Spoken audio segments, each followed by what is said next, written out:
sahabat Sri Kandi, sahabat Sri kembali bersama saya Nur Hayati dalam acara Sanggar Sri Kandi. Dan kali ini kita bersama tamu spesial kita yang kita undang dari Bersihkan Indonesia.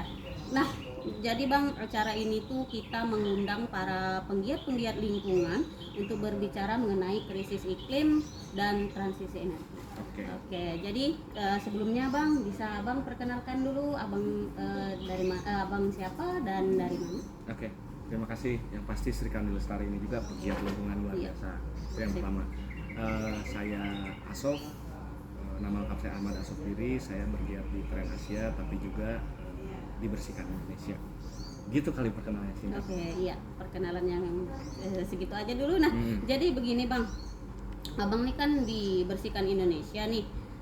Jadi di Bersihkan Indonesia ini bergeraknya tuh di bidang apa sih? Terus ada nggak kaitannya dengan G20 dan krisis iklim? Ya, Bersihkan Indonesia itu sebuah koalisi, sebuah gerakan yang pertama kali ditemukan lah ya bersama-sama. Sri Kandi Lestari juga dari situ. Di Medan waktu itu tahun 2018, akhir 2018 ada 33an lembaga waktu itu. Nah, bersama-sama kita menyepakati bahwa ada sebuah krisis, gitu ya, krisis multikrisis, tapi yang disebabkan oleh kecanduan kita akan energi kotor, khususnya batu bara, gitu ya. Walaupun energi fosil masih banyak juga. Nah, dan kita temukan waktu itu dia kait kelindannya dengan perpolitikan juga. Jadi batu bara itu dipakai untuk pendanaan politik. Jadi untungnya kan cepat tuh, apalagi kalau diekspor gitu aja kan, kayak sekarang diekspor tuh karena harganya lagi mahal, dapat uang cepat, uangnya dipakai buat ngongkosin politik, terus aja berulang kayak gitu tuh. Bersihkan Indonesia melihat itu dan akhirnya waktu itu kita buat manifesto Bersihkan Indonesia, yang kurang lebih kita mau dorong Indonesia itu bersama-sama dan mengajak publik lebih luas supaya Indonesia bisa segera mengakhiri nih kecanduannya dari batu bara dan bertransisi ke energi bersih terbarukan yang adil dan berkelanjutan. Jadi bukan cuma sekedar energi bersih terbarukannya, tapi yang adil dan berkelanjutan. Nah, kawan-kawan tersebar di mana-mana.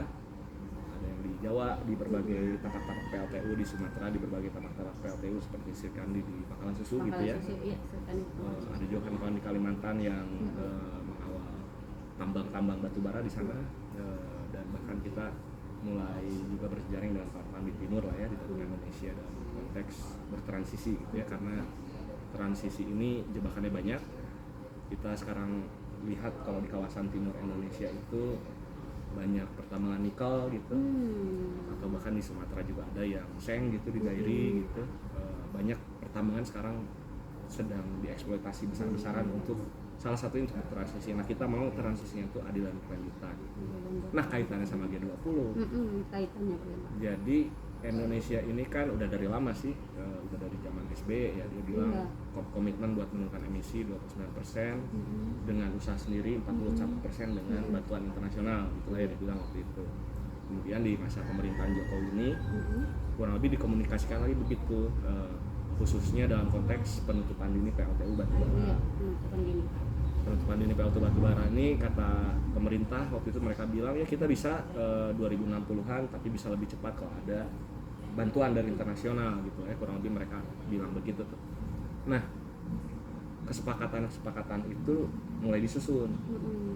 Udah agak lama tuh dari pertemuan G7 atau bahkan sebelumnya Glasgow gitu ya, pertemuan conference of party Glasgow.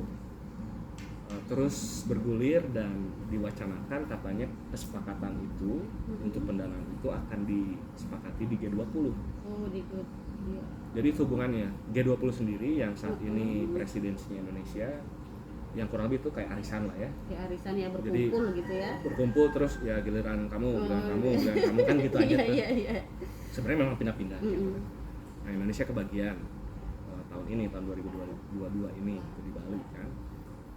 3 topik utama yang katanya mau dibahas dari awal itu kan ada soal pemulihan dari pandemi gitu, kesehatan ya. Infrastruktur kesehatan sangat berkaitan dengan pandemi COVID yang melanda berbagai penjuru dunia, yang sebenarnya gitu ya, nih biar kemana-mana nih, yang sebenarnya ada kaitannya nih sama pertambangan dan pembakaran di batu bara di Batu bara. PLTU. Iya, Polusi itu gitu ya, atau kemudian polusi membuat orang rentan terhadap penyakit khususnya COVID itu kalau dari polusi itu dari tambang kayak mau dari PLTU gitu ya. Iya. Tapi kemudian karena perubahan iklim kan dampak terbesarnya Iya. perubahan iklim tuh emisi gas rumah kaca dari batu bara. Itu banyak penyakit yang asalnya nggak bisa deket-deket hidupnya dekat dari manusia saat ini gitu Iya. ya, di peradaban manusia sekarang bisa karena iklimnya itu atau suhunya itu memungkinkan.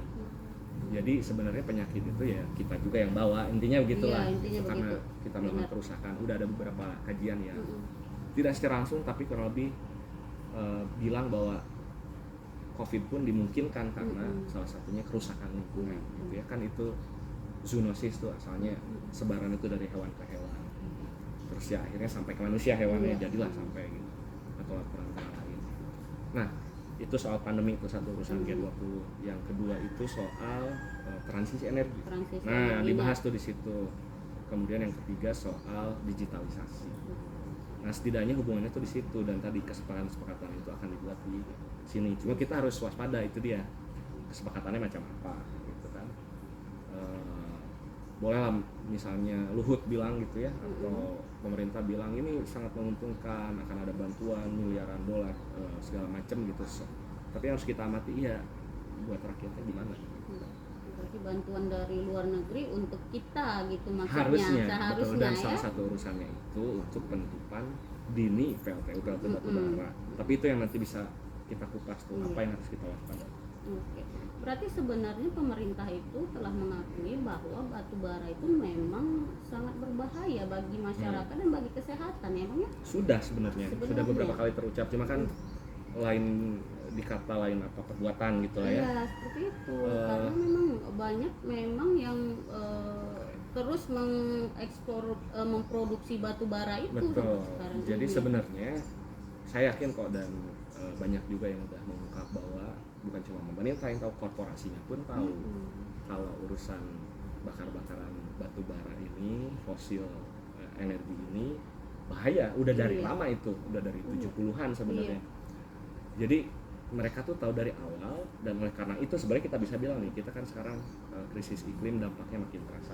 Banjir, ada banyak yang sudah terendam, cuaca ekstrim dan lain-lain itu sebenarnya akhirnya harus kita bilang mereka antisipasi itu begini. Oh, mereka tahu nih ini bahayanya kan seperti apa, termasuk buat kesehatan dan lain-lain ya. Tapi dampak globalnya pun mereka udah paham sebenarnya. Cuma mereka ya faktanya membiarkan tuh akhirnya kita bisa bilang oh ini krisis yang direncanakan. Nah itu kita harus melihatnya secara kritis itu begitu, karena memang mereka sudah tahu dan mereka membiarkan. Bahkan sampai sekarang pun Indonesia misalnya sudah mulai ya ngobrol-ngobrol lah ya, dialog atau negosiasi soal bantuan itu, kita lihat nih PLTU batubara masih diamankan. Kalau kita lihat Perpres 12 yang bunyinya percepatan energi terbarukan, ironisnya dia mengamankan 13,5 gigawatt PLTU batubara yang masih ada di RUPTL, Rencana Usaha Penyediaan Tenaga Listrik 2021-2030. Jadi malah diamankan. Untuk berbagai alasan tuh. Alasannya ya karena dia PSN atau karena dia udah katanya berkontrak dan lain-lain. Diamanin tuh. Termasuk PLTU untuk industri. Jadi kan kayak Pangkalan Susu ini kan ya boleh bilang PLTU lah gitu ya. Tapi benar. Ada PLTU yang khusus industri. Nah, jadi mereka masih mengizinkan sebenarnya. Padahal mereka mau mulai nutup kan rada nggak masuk akal itu di situ, nggak masuk akal tuh. Oke, mau dipensiun ini kan, tapi kemudian kok masih dibangun yang baru. Iya benar. Sebenarnya kan ya udah, kenapa nggak energi terbarukan aja? Misalnya gitu. Berikutnya juga yang harus kita lihat ekspor batu bara atau penambangan lah ya. Penambangan batu bara itu sekarang lagi pesta pora mereka.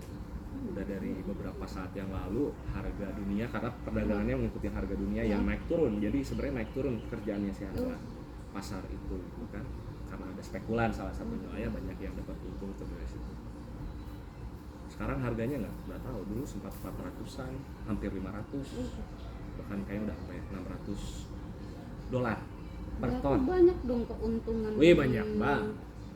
Banyak banget pesta pora mereka. Jadi pernah ada kejadian lucu kan, waktu itu sempat ramai tuh nasional.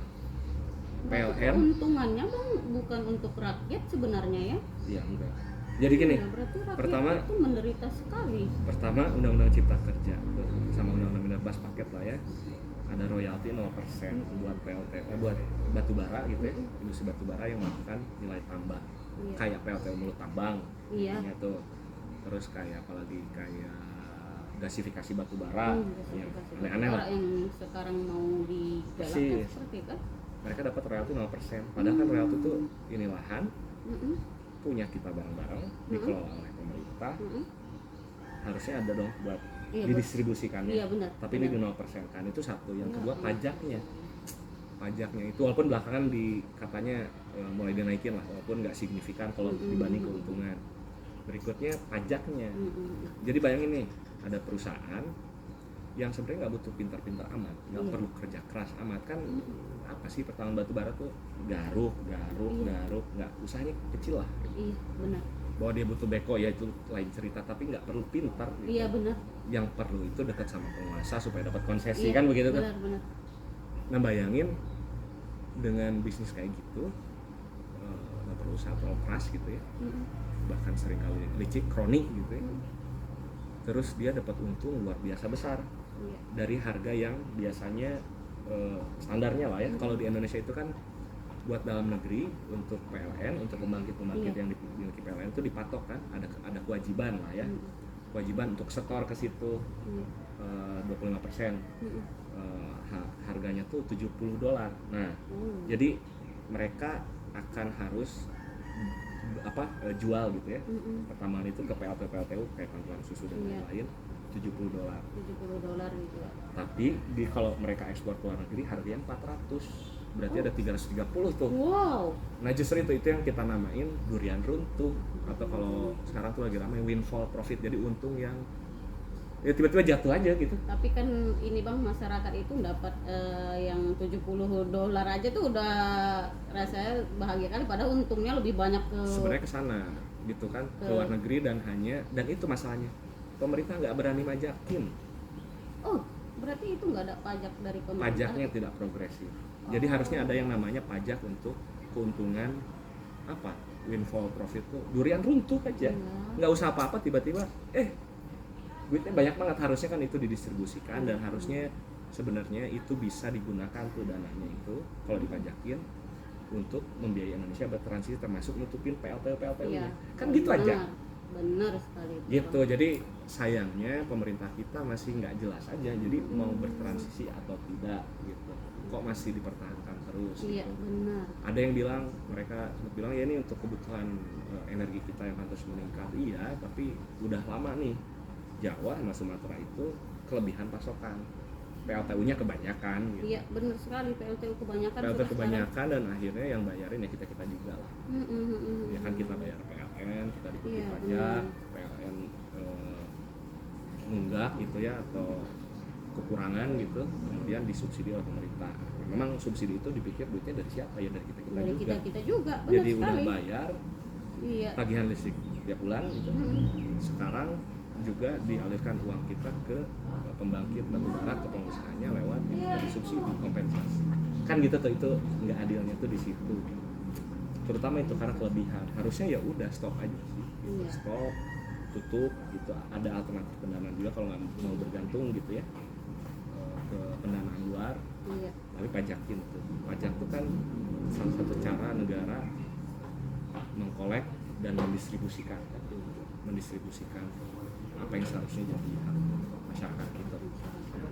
Oke, sahabat Sri Kandi, itu yang diterangkan oleh Bang Asup itu adalah kayaknya masyarakat itu sangat bertubi-tubi ya menderitanya, sementara perusahaan dan penguasa itu menjadi lebih durian runtuh tadi ya, lebih bahagia ya kan, seperti itu sebenarnya yang terjadi oleh sahabat Sri Kandi semua, oleh masyarakat semua. Kita ini kena polusinya aja gitu ya Bang ya. Ya, dapat polusinya aja. Penyakitnya. Tapi Bang, terkadang gini Bang, sahabat Sri Kandi ini terkadang mereka kan sebenarnya kita juga mendapat keuntungan nih dari PLTU gitu. Maksudnya Gimana mereka itu tidak melihat bahwa kita ini sudah mulai rusak. Nah itu bagaimana bang? Kira-kira bang, Nah itu menurut pandangan abang tuh? pentingnya begini nih. Jadi sekarang bahkan bukan cuma Indonesia, banyak negara lah ya, atau sudah jadi kesepakatan bersama karena dampak berbahayanya PLTU batubara harus diakhiri.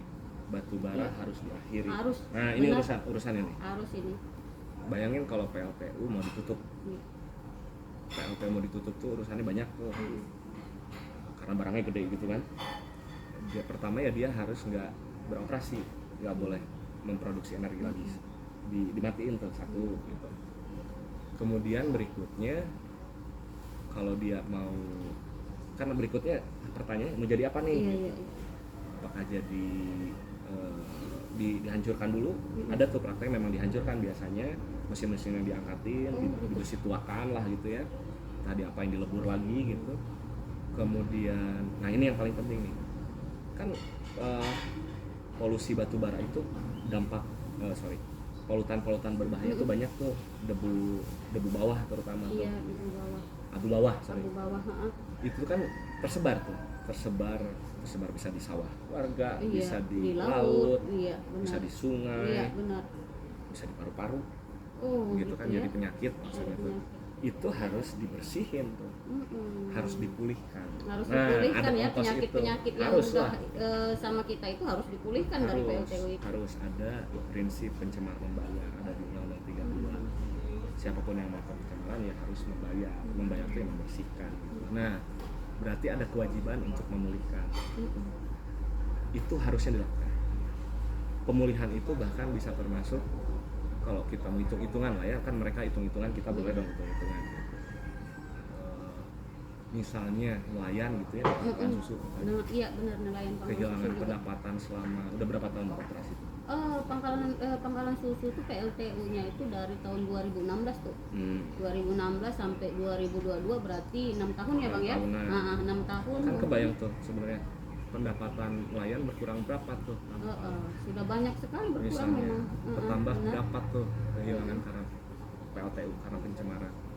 Petani berapa tuh kehilangan Iya, karena petani pencemaran. juga. Terus yang sakit keluar biaya berapa tuh karena pencemaran. Benar, yang sakit Atau- lebih banyak sekarang atau bahkan Bang. ada yang meninggal kan? Ada yang meninggal karena paru-paru hitam. Nah itu mereka Itu tuh dia. belum menyadari juga itu Bang, belum menyadari bahwa itu adalah dampak dari kerusakan lingkungan kita gitu. Masih banyak yang gini loh Bang, masih banyak yang pro gitu dengan mereka gitu. Karena apa tuh kurang? Nah itulah kita mungkin karena memang mereka juga punya dapat uang dari situ, mungkin dapat seperti yang kemarin-kemarin ini Bang, itu kan pabaknya itu kan diberikan sama orang itu. Nah mereka juga dapat keuntungan itu dari situ gitu.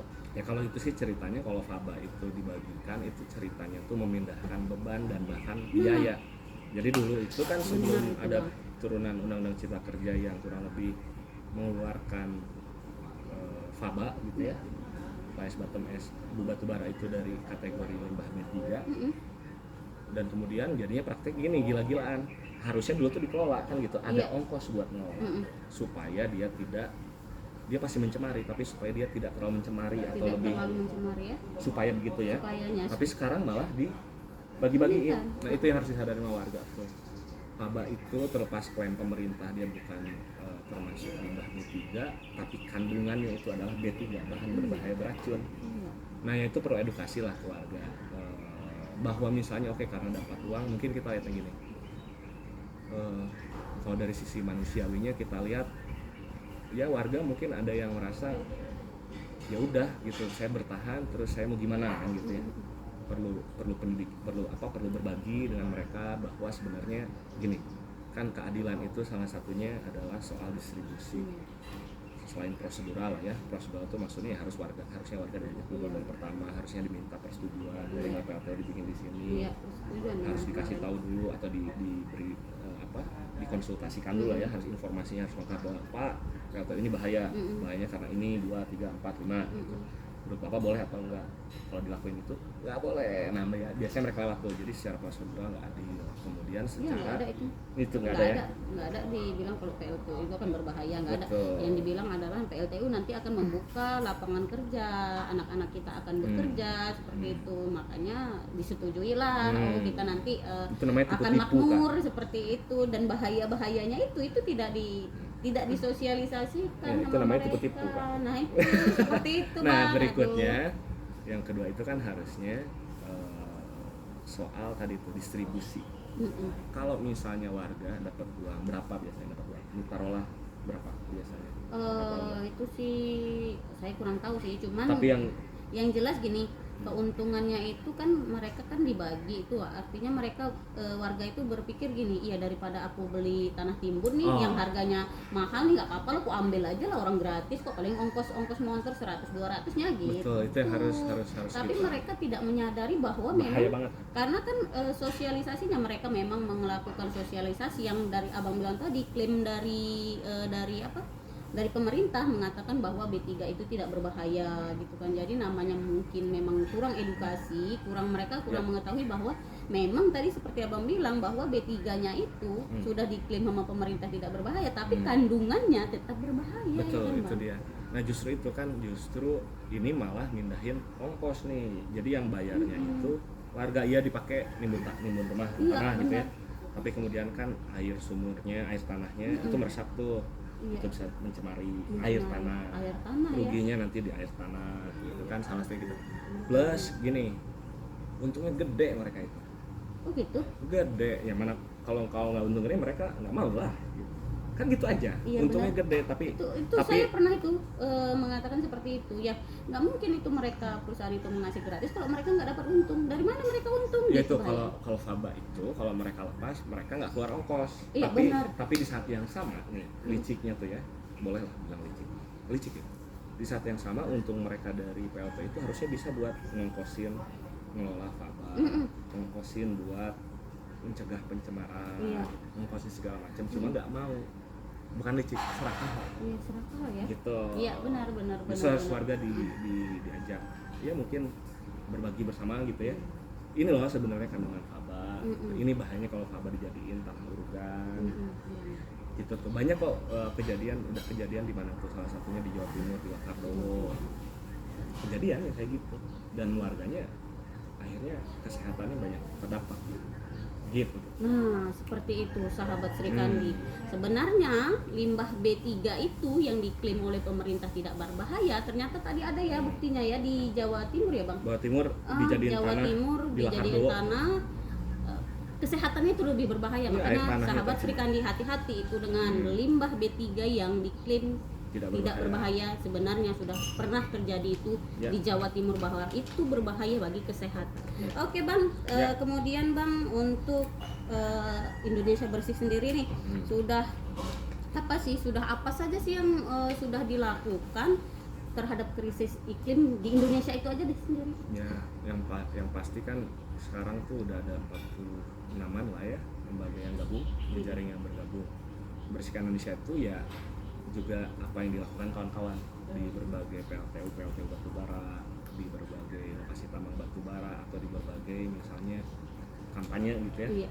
Mendorong misalnya perbankan untuk keluar dari batubara. Udah banyak tuh, udah lebih dari 100-an kalau secara global, tapi Indonesia pun kan sudah banyak juga tuh, misalnya di PLTU Indramayu kemarin karena usaha berbagai kawan-kawan jaringan, pendana dari Jepang mundur nggak jadi PLTU 2-nya. Di Tanjung Jati A ada yang melakukan gugatan, atau di Tanjung Jati A di Cirebon gitu ya, batal tuh, setidaknya izin lingkungannya dicabut. Di Bengkulu tertunda hingga saat ini. Ataupun misalnya di tempat-tempat lain di Pangkalan Susu kesadaran masyarakat mulai tumbuh gitu kan, atau bahkan PLTU unit 56-nya batal gitu ya. Batal ya, mungkin diundur atau batal ya, Betul. pokoknya sampai sekarang itu 56 itu belum Betul. itu gitu. Betul. Terus kemudian, nah kan itu kontribusi dari semua tuh. Kalau kita harus misalnya apa dampaknya perubahan iklim, lo PLTU Pangkalan Susu 56 nggak jadi berdiri itu luar biasa kontribusinya untuk mengurangi dampak perubahan iklim. Emisi gas rumah kaca yang tidak jadi dilepaskan tuh luar biasa gede. PLTU Tanjung Jati pun begitu. Atau misalnya kawan-kawan yang mengawal pertambangan, misalnya Wali Kalsel atau Jatam Kaltim gitu ya. banyak PLT pertambangan itu sekarang ya masih diperpanjang tapi diciutkan. Setidaknya itu ya harusnya menuju akhirnya ya udah nggak usah, nggak boleh gitu.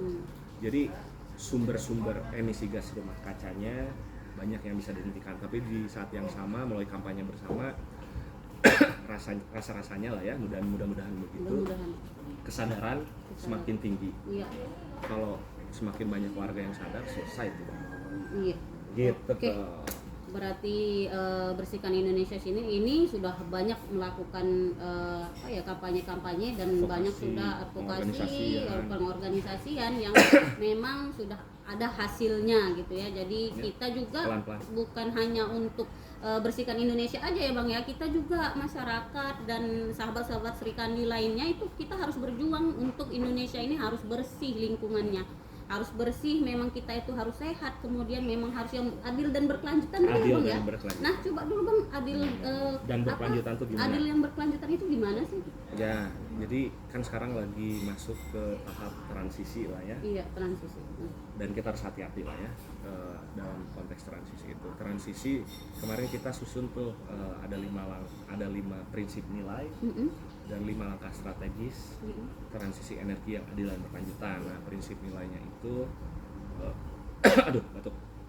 ada keadilan ekonomi, harus adil sekarang, ada keadilan ekologis gitu ya, dia harus transformatif, kemudian dia harus akuntabel, partisipan dan inklusif, kemudian dia juga harus tidak ada toleransi untuk korupsi, harus anti korupsi, itu harus diperhatiin.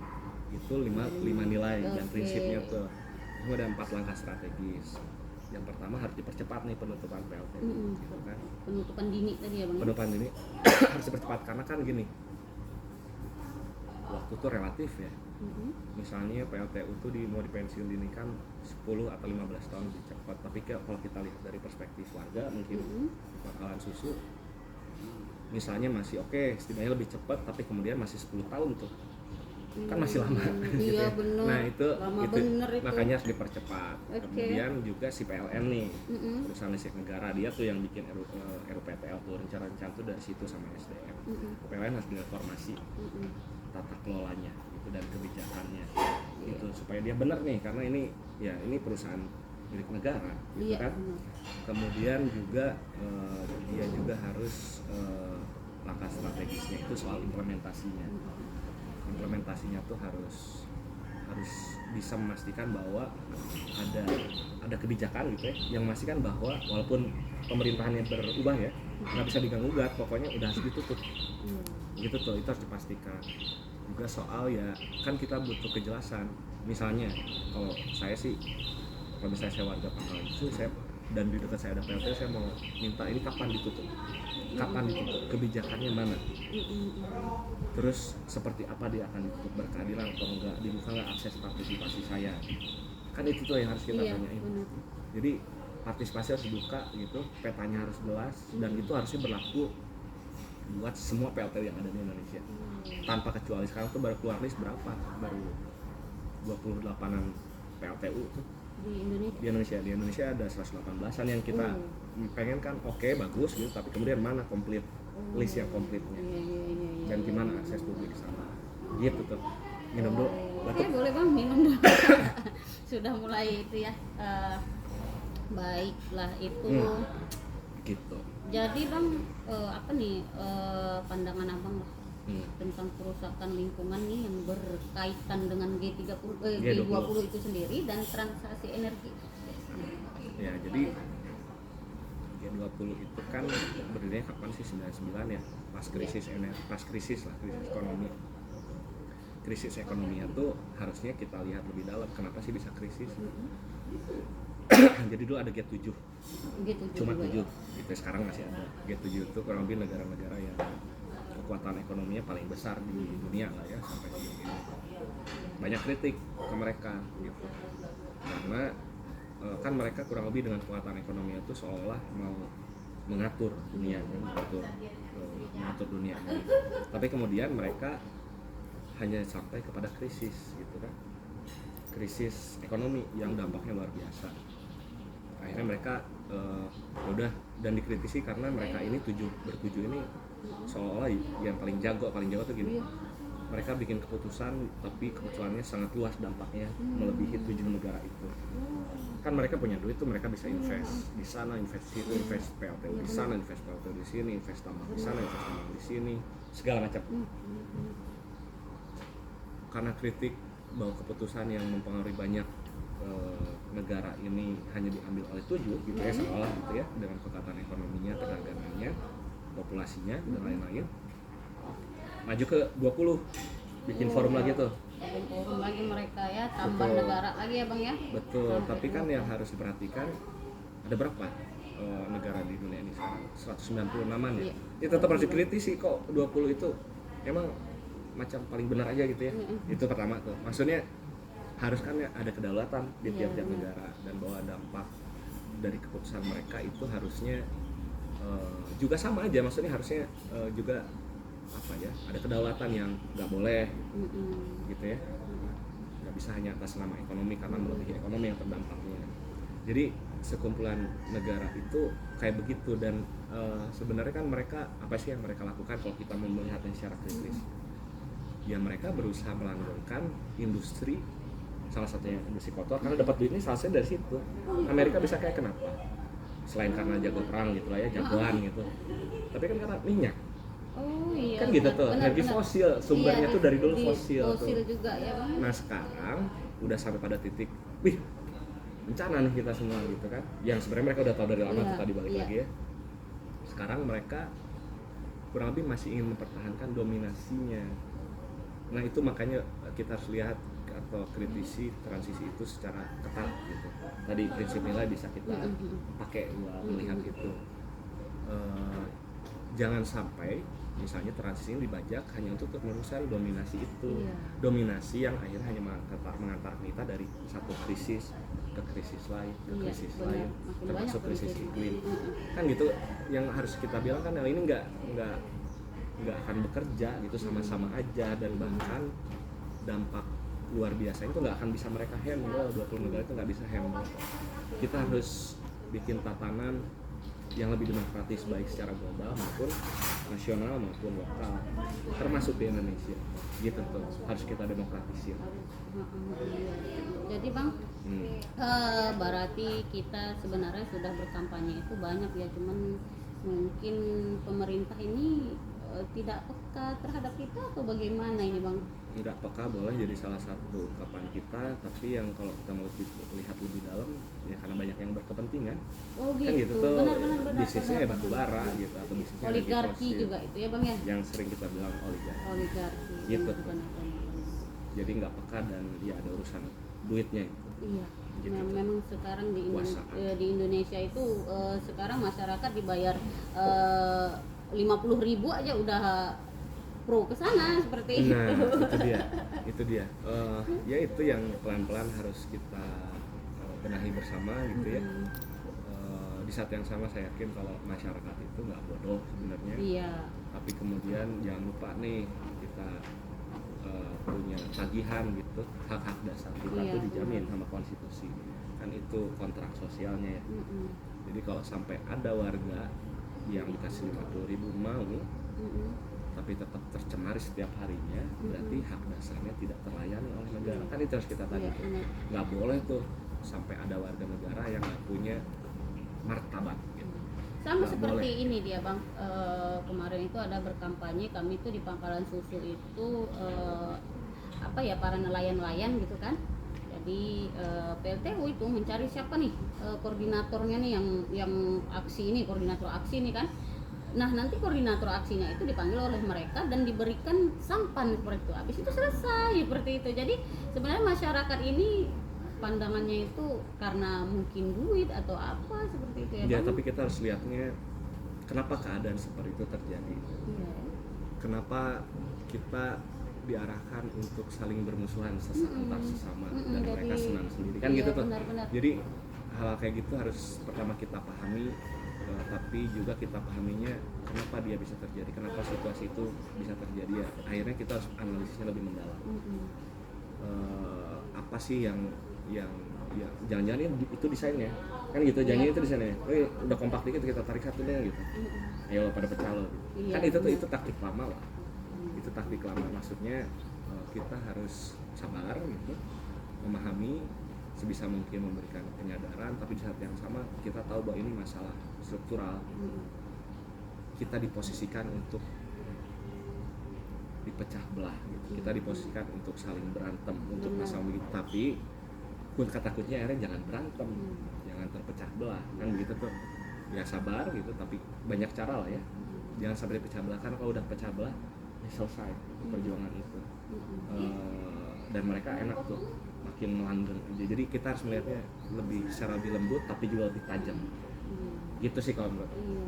Terkadang memang masyarakat ini seperti takut gitu ya Bang, kalau untuk bersuara itu ya takut, seperti kayak nelayan-nelayan itu kalau di Pangkalan Susu itu mendekatin wilayah tangkap dilarang orang mereka, karena memang itu katanya tidak wilayah yang terlarang, padahal itu memang mata pencarian mereka seperti itu. Betul. Nah, yang melindungi itu adalah apa ya, anggota sipil apa namanya, yang memang ormas-ormas seperti itu Ya, gitu. standar. Jadi kayaknya masyarakat itu memang ketakutan dengan nanti aku nih pasti di ini nih diintimidasi nih, seperti itu kan. Ya, kata kuncinya akhirnya tadi kan jangan terpecah, ya jangan takut, Ya. belajar untuk tidak takut. Ya saya juga harus terus belajar untuk tidak takut gitu kan, kita semua belajar lah ya, tapi poinnya kita harus cari cara gimana supaya mereka nggak takut gitu ya, nggak bergantung. Kalau perlu misalnya ada gerakan ekonomi, kenapa enggak kan gitu tuh. Bahwa cerita itu akan terus terjadi ya mungkin gitu, tapi kitanya yang harus waspada, jangan sampai terpecah belah gitu. Kita harus pahami mereka juga sebagai korban sebenarnya, kita semua akhirnya korban. Kan kesadaran itu bahwa kita semua bersama-sama jadi korban. Nah sekarang tinggal menemukan titik bersamanya, memberikan penyadaran atau menemukan kesadaran bersama dan bergerak bersama, karena ya walaupun klise tapi ya itu yang harus kita harus kita terus usahakan. Jadi bagaimana lah nih Bang cara untuk menggalang kekuatan kita bersama agar kita memang mengembalikan Indonesia ini menjadi energi yang bersih, energi terbarukan, kemudian bertransaksi menjadi energi yang berkeadilan dan berkelanjutan seperti itu. Bagaimana nih caranya untuk menggalang kekuatan supaya kita ini memang ya aku rasa pertama yang paling tahu itu tuh kawan-kawan yang ada di tapak-tapak. Dan satu tuh karena saya yakin kalau nilai-nilai kebajikan, kebijaksanaan Indonesia itu masih ada kok di tapak-tapak, di pedalaman-pedalaman, di kampung-kampung adat gitu. Saya yakin masih ada tersimpan di situ. Justru nilai-nilai itu yang harus kita bangkitkan gitu, supaya yang lain ini gitu, yang serakah tadi, yang licik tadi, yang udah terpaksa pindah ke perkotaan dan lain-lain tersadarkan bahwa kita sebenarnya punya nilai ini bareng-bareng, dan nilai kita tuh nggak serakah, nggak licik, tapi di saat yang sama juga ya kita harus melihat siapa aja yang searah, dan banyak sebenarnya yang searah. Sekarang perjuangan tuh kan semakin menemukan titik bersama, krisisnya datang, kesadaran bersamanya akhirnya datang juga. Berbagai gerakan, mau yang gerakan plastik, mau sama yang gerakan keanekaragaman hayati, mau sama berbagai gerakan yang sebenarnya bicara hal yang sama, cuma kita melihat dari sudut pandang yang berbeda. Nah ya harus kita galang, harus kita rangkul, harus mau dirangkul gitu kan, saling menemukan lah ya. Intinya sih perjuangannya sama nih. Ini cuma saling menemukan aja. Jadi soal kemauan, soal waktu, tapi kata kuncinya bahwa semua itu terhubung tuh, sama gerakan buruh terhubung, sama gerakan mahasiswa terhubung, sama gerakan banyak terhubung. Kan gitu tuh. Iya, benar-benar. Kita tinggal melihatnya dari sudut pandang berbeda, tapi sebenarnya titiknya sama. Gitu sih. Oke Bang, baiklah, mungkin closing statement dari Abang untuk kita sahabat Sri Kandi. Ya, sahabat-sahabat Sri Kandi, lestari tetap semangat, jangan menyerah, jangan terpecah-pecah, terus berjuang untuk kita semua, dan kita pun akan terus berjuang untuk kita semua, dan termasuk kawan-kawan Sri Kandi dan masyarakat di PLT PLTU Pangkalan Susu di sekitar PLTU. Iya, Gitu. benar. Oke, sahabat Sri Kandi, itu tadi kita bersama Bang Asop yang koordinator Bersihkan Indonesia. Closing statementnya, kita harus tetap semangat, harus tetap sama-sama merangkul, jangan apa tadi Bang, jangan terpecah belah, kemudian jangan serakah, jangan itu ya, tetap semangat untuk kita semua, terkhusus masyarakat apa yang sekarang mungkin merasa sudah banyak dampaknya tapi tidak bisa. Kami bersama kalian, kita akan sama-sama merangkul, kita sama-sama berjuang agar Indonesia tetap bersih. Terima kasih bersama Sanggar Sri Kandi Lestari. Terima kasih. Terima kasih Bang.